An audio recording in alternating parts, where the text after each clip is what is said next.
We are living in crazy times.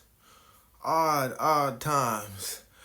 If you don't know who Cash Patel is, this guy, you've been living under a rock.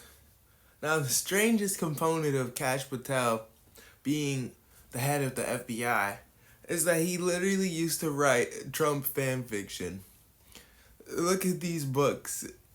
He wrote the political opposition as the bad guys, and this is the ideal of America, and Trump's going to make America great again as the knight in shining armor, the new king of America, which is honestly really strange when you consider those no kings protests. It's really funny when you start to think about how all of these things are somewhat correlated, even if not in like a conspiratorial way, but in just the look at all these little moving points. How Cash Patel presented those things in his books, and then how things are currently. So anyway, Cash Patel is the head of the FBI, constantly coming out making public statements. And I want to talk about some of those public statements he made months ago. Consider this. Months ago, Cash Patel stated multiple times that the Epstein files aren't real, that there was nothing that incriminates Donald Trump within those Epstein files. So at first glance, which one is it? Are they real, or are they fake? Or are you just covering for your your king?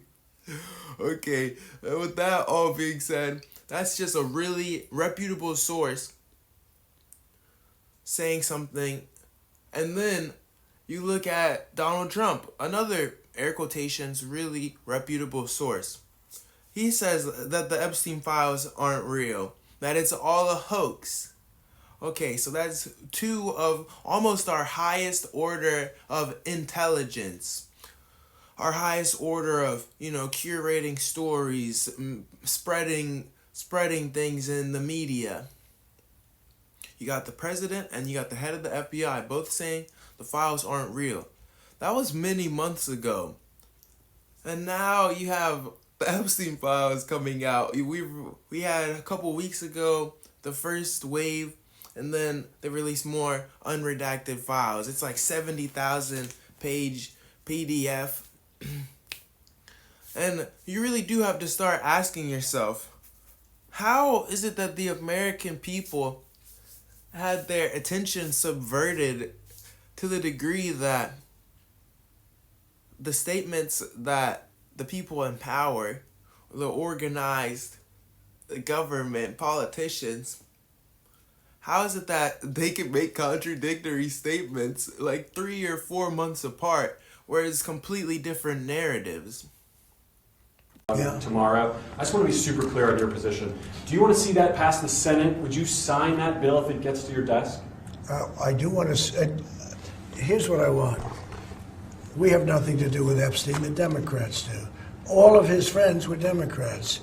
You look at this Reid Hoffman, you look at Larry Summers, Bill Clinton, they went to his island all the time, and many others, they're all Democrats.